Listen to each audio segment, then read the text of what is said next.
Hi, everybody. This is Brenda with My Mic Your Voice podcast, and I'm joined by the incredibly soulful, talented Chrissi Poland today, singer, songwriter, and multi-instrumentalist who's worked with everyone from Moby to Nile Rodgers and Michael Bolton, one of my favorites. Just love his soulful voice as well. And she's also written music for film and television, which appeared on HBO, ABC, Netflix, and Bravo. So we're talking today about her creative process, her journey through music, and what keeps her grounded as an artist. So let's get into it. Welcome, Chrissi, to the podcast, and thank you for joining me today. Hey, Brenda. Thank you so much for having me. I so appreciate it. So nice to be here with you today. Thank you. Thank you. Yeah. Well, is there any other information you'd like to share with people before we get into the questions? Mm, well, let's see. Spread love, spread kindness, be good to each other, and do a little bit every day to help yourself and help others. Let's start with that. All right, I love it. Great Me too. inspiration. That's what we're about. Inspiration. I love Yes, it. ma'am. So now let me ask you this question, Chrissi. What's the first song you ever wrote, and do you still remember how it goes? Yeah, so okay, I can answer that two ways. So the very first song I ever wrote, I remember it just being a little piano piece. I was probably like maybe 8 or 9 years old, and I wrote this little piece on the piano, and I called it Mhm. Happy Tune. Oh, So okay. adorable. And I wrote the Yes. notes because I had just learned how to write some notes on a page musically, which I think inspired me to want to write this little, I don't know, 8 or 16 measures of music. I don't Hmm. remember how that one went, but I can see it in my head. And then several years later, I went to music school. I went to Berklee College of Music in Boston, and that's where all my songwriting really started happening, as a vocalist and a writer. And I remember being really influenced as a kid by those early Mariah Carey records. I loved them so much, and her Yes. Yes. technical wizardry and just her soulful voice. So I remember writing a song called Escape, and it Oh, definitely had the same groove as Vision of Love. It was like ding ding ding cat ding ding ding ding cat. And I mhm. remember the chorus was like da da da da da da da da da da da da da da da da, which is so similar to Yeah. Vision of Love. So I Yes. was like, trying to figure out my voice as a songwriter, and that was one of the first Mhm. pools that I dipped from. I was probably about 17 or 18 when I wrote that song, and then we were off and running.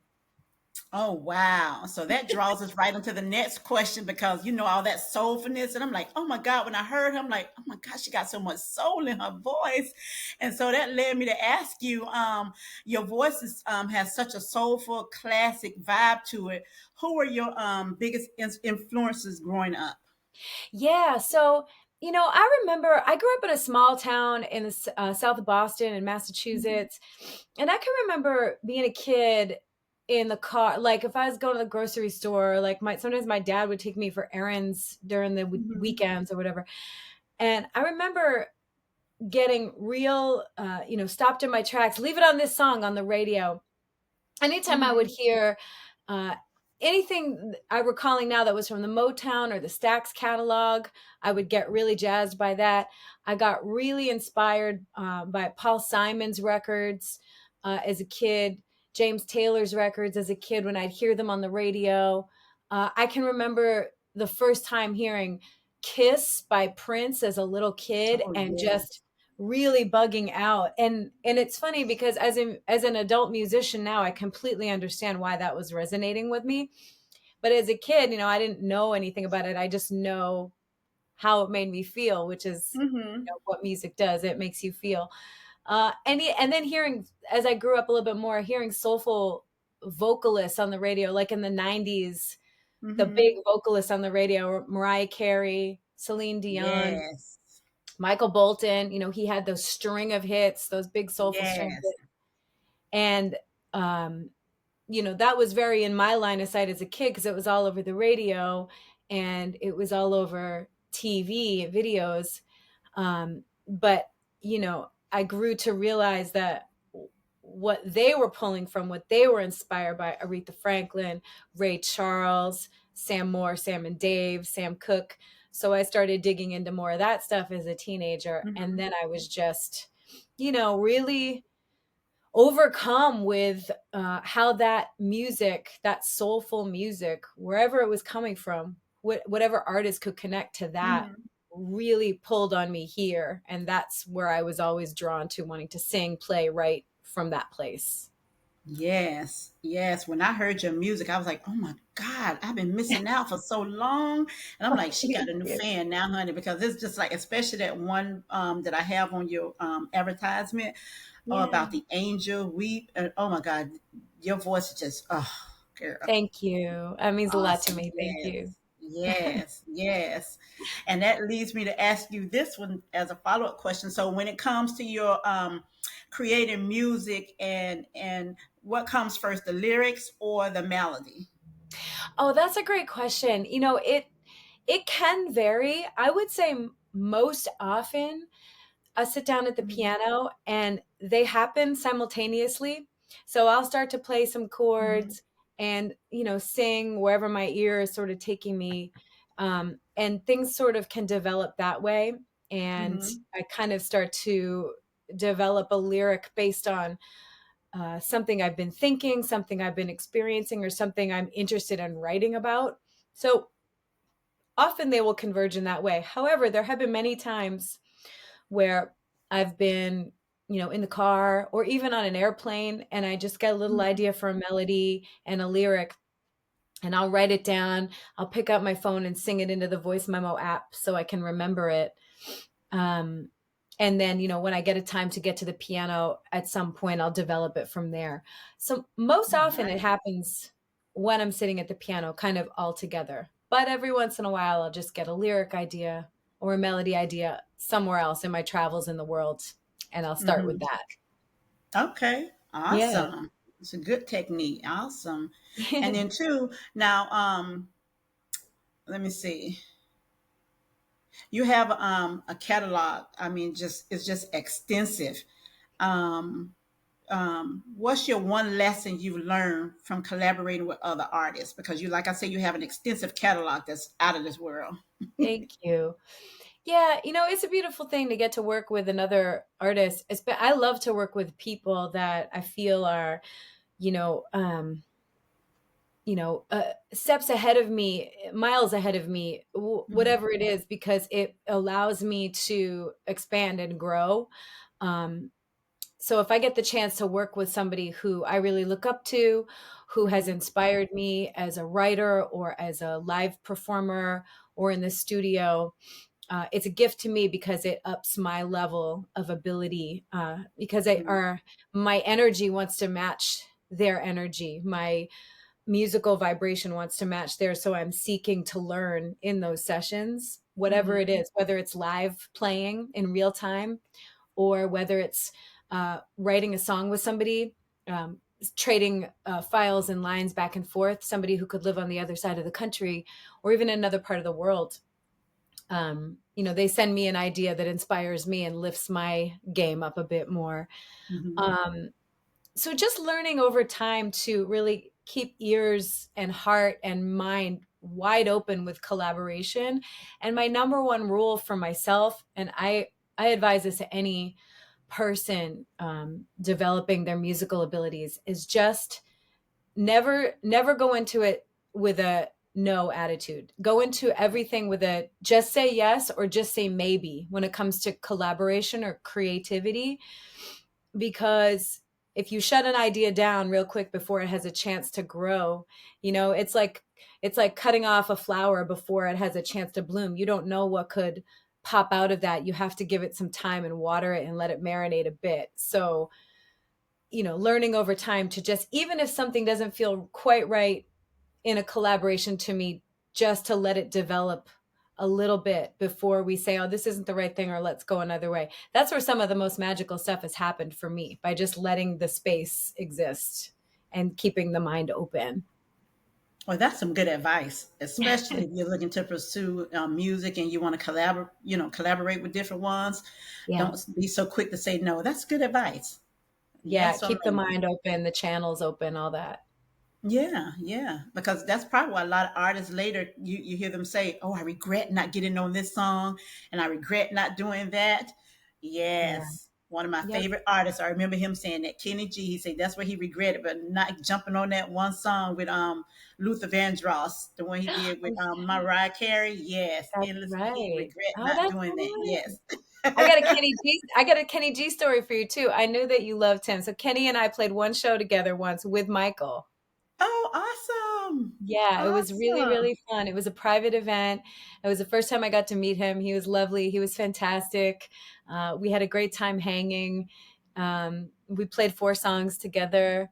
He was Awesome! great. Really cool dude. Awesome! Beautiful musician.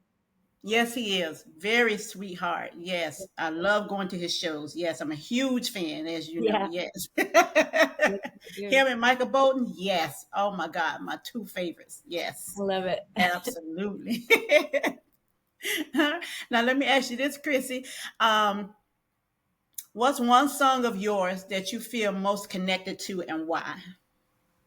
Oh, that's a good question. Well, whew, gosh, I could answer that a lot of different ways for different reasons. I think if I had to pick one overall, it would be the song that you mentioned, Angel Weep for Me. Um, Yes. it's a song that I wrote. It's one of those songs that I feel like I was lucky enough where like the portal opened and it was already existed and I got to grab it. It came very quickly to me when I was at the piano. It was like written in 15 minutes. Oh, And wow. that's so unusual as a songwriter. And when that's happened, that's only happened a few times with me. I do feel like I've tapped into like a source energy. Something just opens up and I'm able to pull that stuff down, and I feel humbled and grateful by that. And because is, it's so honest. Those lyrics and that melody is so Mhm. honest to where I was at that point in my life and how I feel and how I could still feel that way. And I feel Mhm. people have told me over the years that they can relate to that and they feel that way as well. And it's a song that's just stayed with me. And anytime I play it live, I feel myself so very connected to it as well. And I feel the audience very connected to it and singing it back to me, and talking about it with me after shows. Um, so that one I feel like has really been a gift for me, most notably because it's just so true and real and organic. Mhm. There was no, calculation of making that song. It happened so quickly, like I said, as if it was already there. And I kind of pulled it down and got lucky to be a part of it. Oh, awesome. Yes. And soon as I heard the melody to that song, I fell in love with it. That's why I Oh, used it thank as you. one of your posts as a song. I was just like, oh Yeah. my God, this is just so beautiful. Just your tone. And it's like you could really hear the story. You could feel what you were thinking at the moment you created the song. It just blew me away and I love it. Oh, that Yes. So means I, so I much put to that on me. my Thank you. playlist. Yes. I added that to my playlist. Yes, because it's beautiful. Very I'm so beautiful glad. song. So Thank I you so can much. I can That's see a why you chose that one. Yes. Thank you. I appreciate that Yes. so much. And that's the kind of stuff that keeps me going in a business that's Hmm. so hard, to feel like when people connect to something that you create, and they feel something from it, that's so inspiring Hmm. to me and just makes me want to keep doing the work. Yes, absolutely. Keep doing it because you got the gift, girl. You have it. Yes. Thank you. Thank you. Well, you play different genres of music like soul, jazz, pop, and rock. Looking back, what's a pivotal moment or turning point that shaped your sound? Oh my goodness. I feel like I've definitely had a handful of moments throughout my career that have shaped Mhm. me. But if I go back to the beginning of the moment that started the whole big turn and set me on a course, it's a very specific moment. It was my first year of college. I had went to the Boston Conservatory first, and that is Mhm. primarily a music conservatory and a theater school. So I was studying a Okay. lot of music, musical theater. I was taking acting.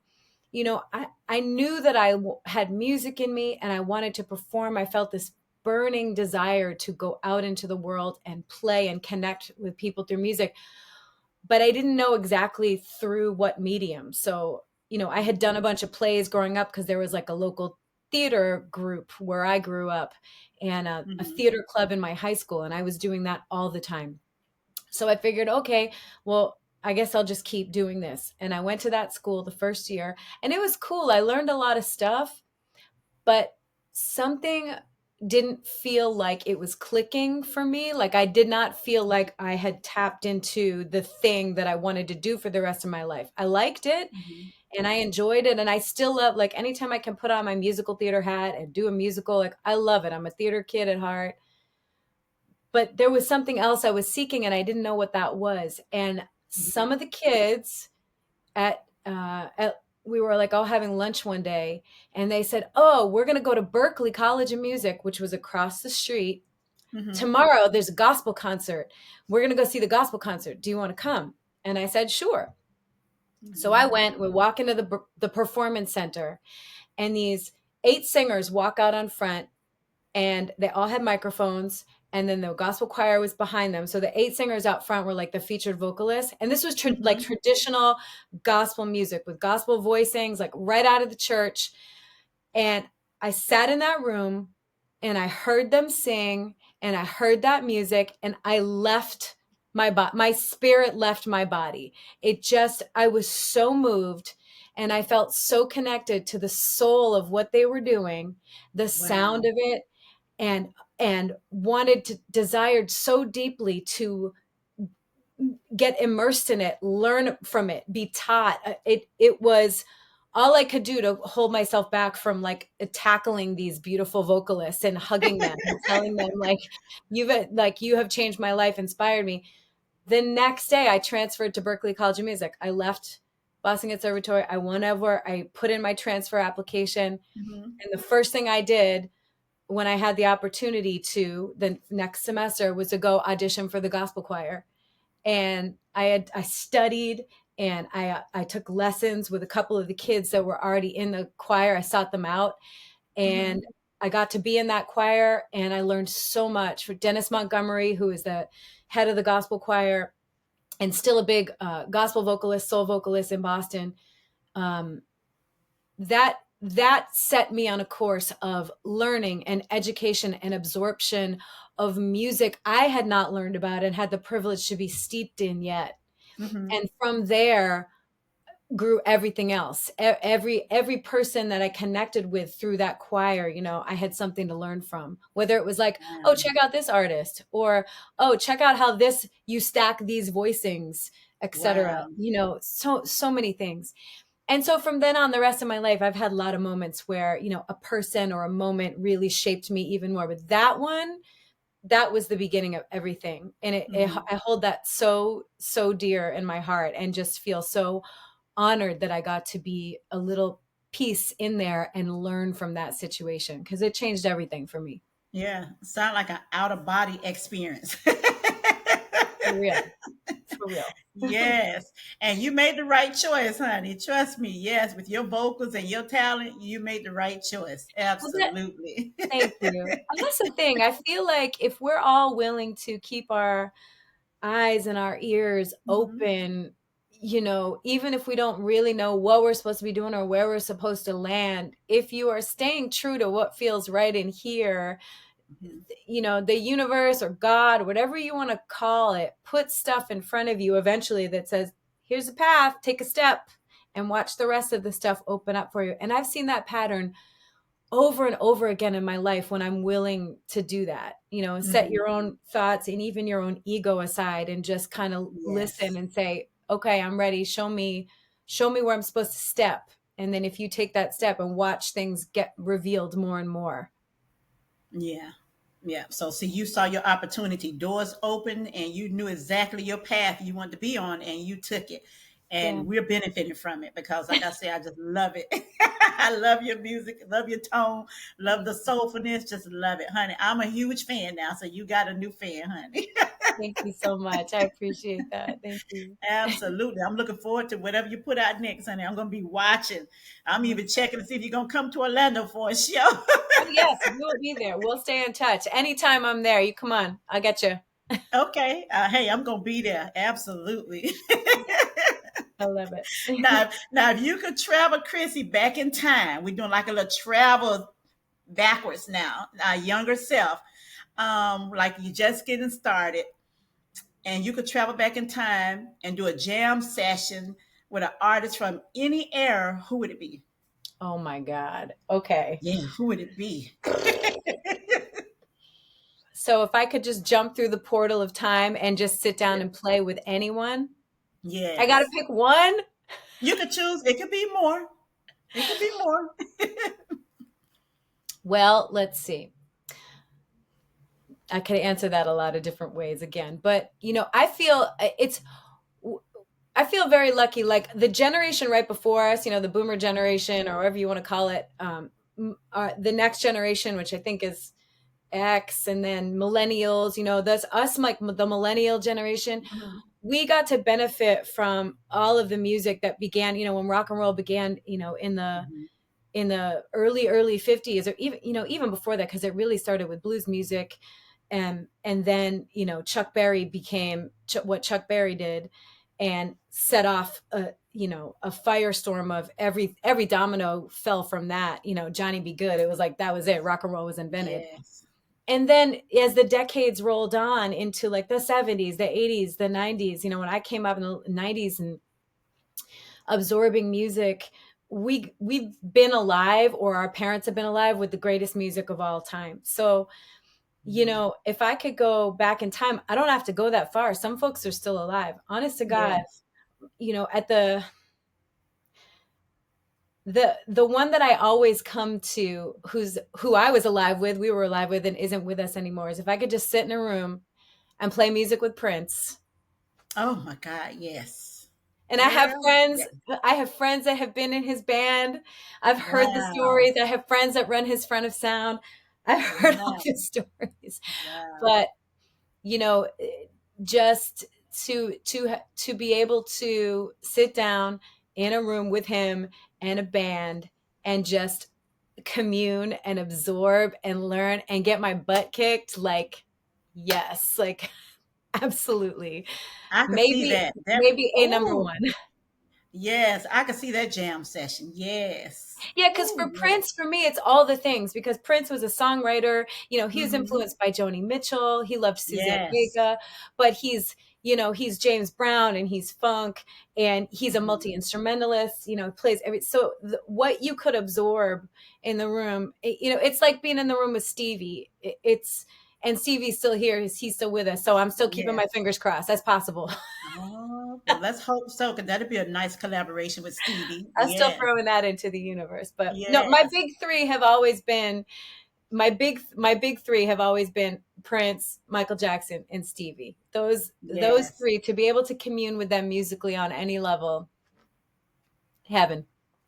And I could see you and Michael Jackson too. Some good choices, girl. Yes. Greatest. That Michael Jackson should be taught as a unit in music school, not only about musicality and creation, but Yes. performance too. If you're going to be a performer, I mean, it's all there. Yes. Yes. I got a chance to see him in concert when I was a young girl.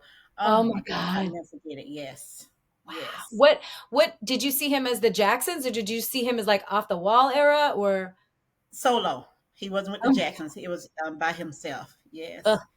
And I amazing. remember I was in New York on a tour with my family and some friends, and my daughter called me crying. I'm like, "Why are you crying?" I said, "What is wrong with you, girl? I can't understand you." All I could hear was Michael Jackson dead. I'm like, "What?" Oh my God. I was like, "Calm down." I mean, she was a huge fan. Oh my God. My baby bawled and she bawled and she bawled. And I was Yep. just like, and everybody cut on their phones. And next thing you know, we saw the news flash, and it was like, we were just so heartbroken. Yep. Oh my word. Yes. Yep. I remember That was that. just, And the same thing with Prince. I thought it was a joke at first. yes. Like, there's no way. And at the same time, it's such a visceral reaction to that. Hmm. So somebody, Absolutely. keep on bubble wrapping Stevie Wonder and keeping him nice and safe, because we're going to need him as long as possible. Yes. Yes. Well, we're going to put it out there. Somebody, if you're listening, please let Chrissy work with Stevie Wonder. That would be beautiful. Oh my God. I have so many friends that have worked with Stevie on tours or just sung with him or just Mhm. had a chance to meet him, and they say all the same. It's just the vibrations are so high. And if you know the catalog of work, the stuff that goes all the way Mhm. back to when he was a child, but then you get into the 70s and that Yes. block of albums that Yes. he made, that's like it will be remembered the way that Mozart and Beethoven are remembered, what he did with that music. So yeah, to be in the room Absolutely. with him on any level, one day. I'm just putting that out there, universe. Let's do it. Well, you never know. I'm Never going know. back to Kenny G. When Kenny G was doing the show, he didn't know Stevie was there. Stevie came on stage and played with him. It was just spur of the moment and gave him a harmonica. So, so hey, you Yeah, never know who might show up at the show, girl. You never know. that is true. That is the truth. So we're gonna put that out there in the universe that I Stevie love show it. up. And I'm, honey, I would love to witness that for you. Absolutely, Thank yes, you. We'll yes. see. Now, I have to ask, what it's like touring with Michael Bolton? He's one of my favorite all-time male artists. Him, Kenny G, and Richard Mark. Oh Oh my God, yeah. what is Yeah. it like touring with Michael? Oh, it was lovely. I got to tell you, he is a love.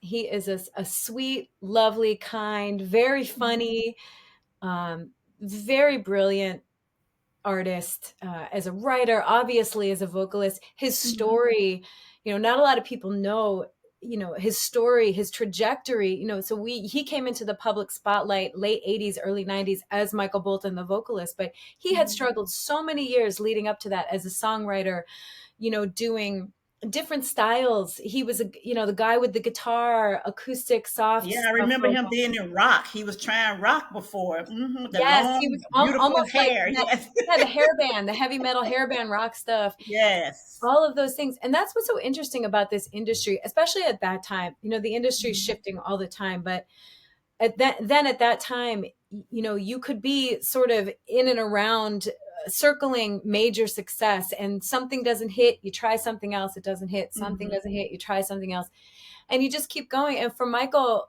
it's really what it took. He teamed up with Doug James. They wrote "How Am I Supposed to Live Without You?" Yes. Oh, um, yes. and Classic.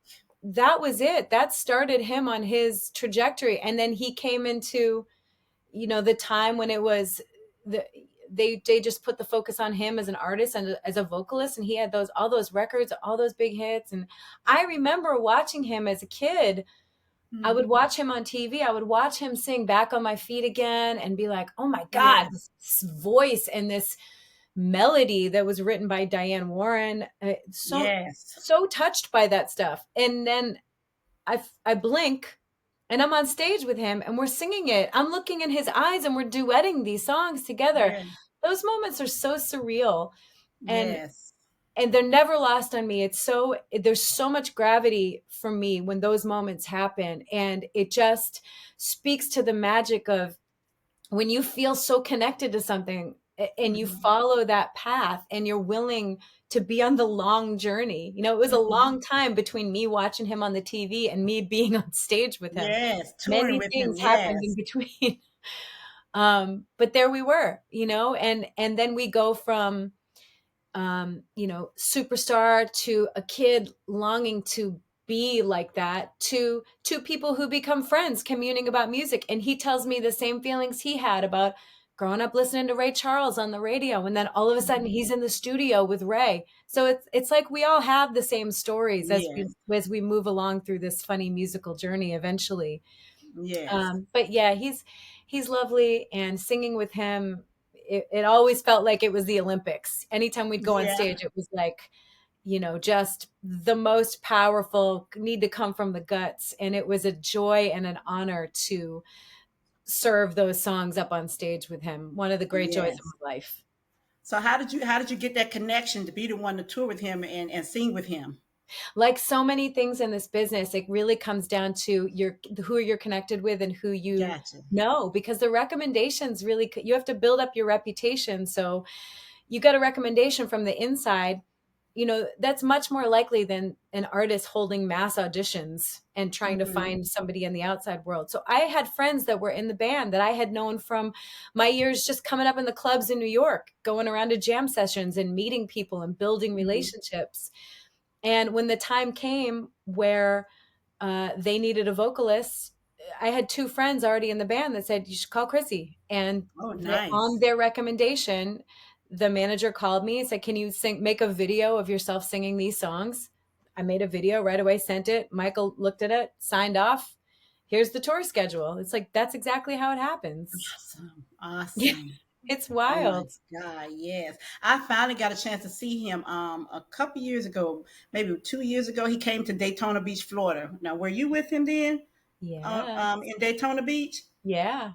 Yes, I Oh was. my gosh. Yes, I I was. thought I remember hearing that name, and I'm like, and that was my first time ever seeing him in concert. So I was like, Oh, that's off my wow. bucket list. Yes. I'm so glad you got to see that show. I remember that Daytona. I remember walking down Daytona Beach. I remember Hmm. specifically that show and that little stretch when we were in Florida. That was lovely. Yes, yes, yes. And I'm like, okay, so that makes sense now with your voice and your music. And it's like he's Yeah. soulful, you're soulful, and it just connect together. Because I always, when I make posts about him, I always put on here one of the most soulful voices I've heard, and it's Michael Bolton. Yes, For real. yes, He I love really his voice. I totally know what you mean. And he's just got that in him. It's just it really comes from that place. That's why I always say soul music, it's not so much a genre as it is a feeling. And if someone can do it, Yes. then where it's rooted from, where it originated from, as you know, it all comes from guts and feel. It's not about Hmm. anything proficient or technical. It's about that feel thing. And then, people have Absolutely. been inspired by that for decades and decades now. Hmm. Black, white, any kind of style has been, but Yes. the origins of soul music, where it's rooted in, it's all comes from guts and feel and Yes. pain, all of that stuff. And that's the Yes. And when human you got condition. it, you got it. You Yeah. got it. You both got it. Yeah. Yes, you got it. Yes.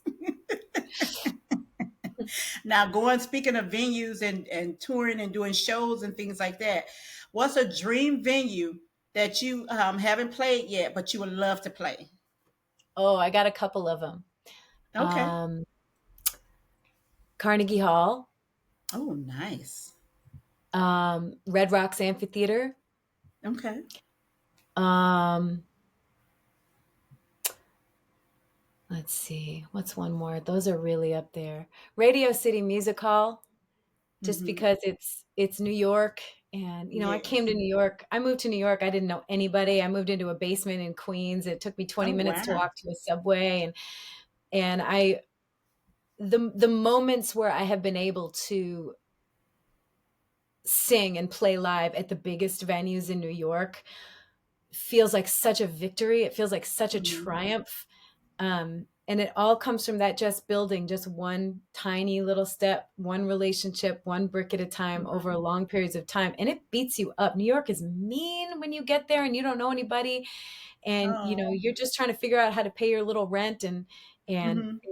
it, it it's tough. It was 8 or 9 years of just mostly grind before my life started to shift into breaks and the bigger Hmm. thing. The first time I sung at Madison Square Garden, I couldn't handle it, because it was like, it's the biggest, most famous venue to me, coming up as a kid in the world. All I wanted to do was move to New York and be in New York and all Yes. the big stuff.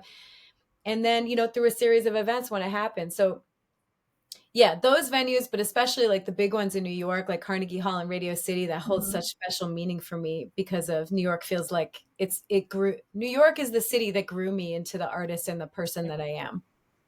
Okay. So Yeah. you got your start in New York City. Yeah. Okay. All right. So you're still in New York now? No, I actually don't live in New York. Well, I'm there. I'm there so much that I feel like I have to live there. But now I Hmm. live in Massachusetts. Okay. Okay. So I'm here back in Massachusetts where I grew up. But I'm Hmm. in New York all the time, at least 4 or 5 times a month, or I'm on a plane going somewhere, wherever the next tour is. So it's kind of like this circle of moving, which is kind of the dream. You go to a big city and you bust it out and you grind it out in order to be able to get to a place where you don't have to be there all the time, but you can be there when you need to be there.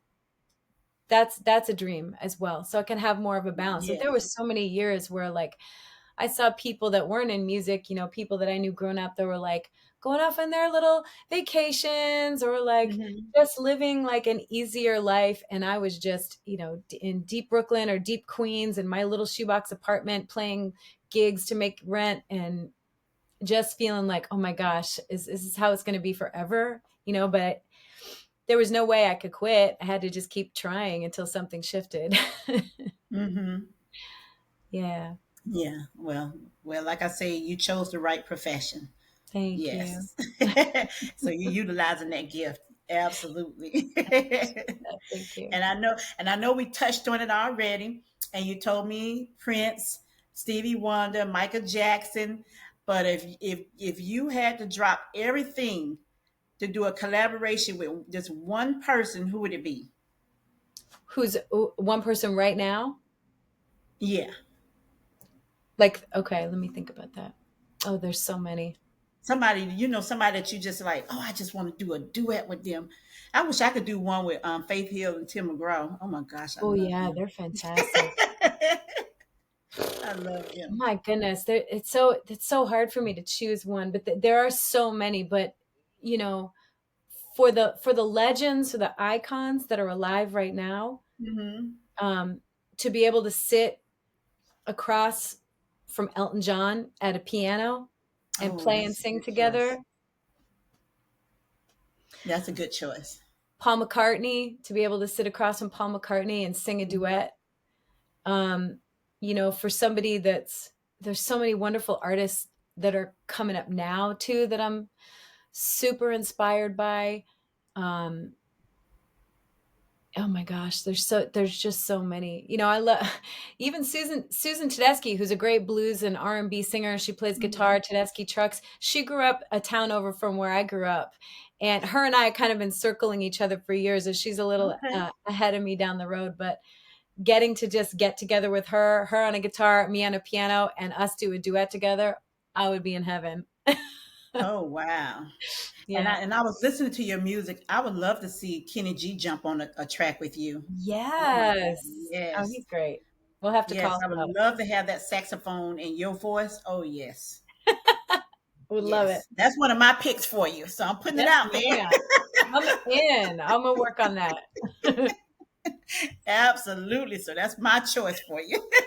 Thank you. I love it. Yes. Yes. Absolutely. Well, that's it for my questions for you today, Chrissy. Mhm. But I want to give you an opportunity to mention any upcoming projects you're working on, or any charities or anything that you represent and support that you want people to help contribute to or support. Yes, absolutely. There's one I'd love to talk about. It's based in New York City. I'm involved in their Hmm. concert every year. There's a big concert that goes on every year in New York called Love Rocks. Okay. And the charity that it supports is called God's Love We Deliver. And they have a huge kitchen in New York, that has a stunning rooftop where they grow their own herbs and some vegetables. And essentially, to sum it up, what God's Love We Deliver does is, if you are sick in the city of New York, with a terminal illness or an illness that does not allow you to leave your home or access clean, healthy food while you're being cared for or while you're trying to go through treatment or healing, you call up God's Love We Deliver, you go on their website, you tell them about what you're going through, and within 24 hours, you are on their meal plan. It is free. They Oh, give nice. you 3 meals a day. They send meals for your caretaker. They send meals if you have a child in the house or a partner in the house. And it truly is made with love and has changed people's lives through nourishing them with food. Millions and millions and millions of meals served at this point now. And it all started initially during the 80s and the AIDS movement, when people couldn't access food and they were still figuring out how to treat this virus that was still kind of unknown. And it started with one Mhm. person just bringing food to another person's house. And that's sort of how the mission of God's Love We Deliver was created. And now every year there's a huge concert at the Beacon Theater called Love Rocks that was Okay. created by a dear friend of mine named Greg Williamson, who's an incredible executive producer of music and concerts. And that concert every year also raises millions of dollars to go into the charity for God's love. You Mhm. can you if you're in New York, you can go down to the kitchen on any given day and just say I want to volunteer for an hour and chop onions for an hour and meet the most wonderful people that have incredible stories of why they're there volunteering. I've been down to the kitchen chopping carrots, chop up potatoes, just chat with some people for a while. It's just an incredible organization, and it's feeding people through love, through food. Mhm. So anybody who wants to check it out, or is curious about it, just go online and check it out. It's really inspiring, really, really inspiring. It sounds like it is. That's wonderful. It Everybody need a really is. hot It's meal. incredible. Mhm. Yeah. And then for me, I'm in the middle of doing a lot of studio projects right now, which is really exciting. I'm working on a new album. I'm recording it in Muscle Shoals, Alabama, at Fame Studios and at Muscle Shoals Sound, where some of the soul records that truly did shape my brain and my sound happened. So we're working Mhm. on that now. We'll be working on that for the next several months, and you'll start seeing little bits coming out about that in the fall. I released a vinyl record a few months ago that was recorded live at City Winery in Boston. So that's Okay. out, and you can order that online. It's only on vinyl. Um, so I actually have a copy of it right here. Here it is. Okay. Oh, that's beautiful. Yeah, it's Yeah. really great. It's one show recorded live. I'm really proud of Mhm. it. It's got an incredible trio behind it. And yeah, there'll be a whole bunch more slew of dates for my music, some in the fall, but a lot happening next year that we're planning right now. And then Mhm. this summer, I'm going to be on the road touring, singing with Christopher Cross, and we're going to be on the I road with saw Toto. that. Yeah. Yeah. So Christopher that's going Cross to be and really fun. Toto. So I'm like, that's gonna be awesome. Absolutely. So Yes. you can see all those tour dates. Those are on Chris Cross's website and Toto's website. Mhm. We're throughout the US starting in the middle of July. Oh, nice, Yeah. nice. So you're gonna be busy, It's busy, soulfulness busy. everywhere, and just having a wonderful time. Yes, Yes, I ma'am. We love got to ride Chrissy's that voice. wave when it hits. Absolutely, absolutely, absolutely. Well, like I say, I do appreciate you, and I have one little fun question for you now. At the end of the day, when Chrissy just want to relax, be by herself, and just don't want to be bothered, how does she just unwind and leave it all behind? Yes. Well, the my favorite way to do that, if I'm able to, is to turn everything off, put the phone away, draw a bath, sea salts, Epsom salts, candles, some aromatherapy oils, put on some you know, music that is more just kind of like tones, kind of brainwave stuff that helps you relax. Sit in a bath, say some gratitude, say some prayers, try to connect to what's really important, which is not so much the hustle of what we're doing every day, but how am I aligned in here? Am I in a place where I'm helping other people every day? Am I still making sure that I'm in service to people with whatever I'm doing, whether that's through music or, Mhm. and just checking in with myself in that way. And then just getting into PJs, getting into bed, reading a few pages of a good book, and letting my mind go to sleep. That's my favorite way to just take it down. Yes. Oh, now you made me want to go and get a spa day. Go get it. Go get that spa day. Yes. Give me a deep tissue massage. Yes. Get it, Brenda. Yes. And anything with water comes to me. I love the water. That's why I do my best thinking and meditating and writing is by the water. Because I Yep. love to Same. write. So I have 4 notebooks full of writing. So I love to write. So it's like you got to do something with all this stuff, poetry, lyrics, all kind of stuff. So it's just like you got to do something, girl. So that's what I'm working on this year. Yes. So Oh, I'm that's so happy for you. That's wonderful. Keep going with that. Just keep going with yes, it. yes, yes, absolutely, absolutely.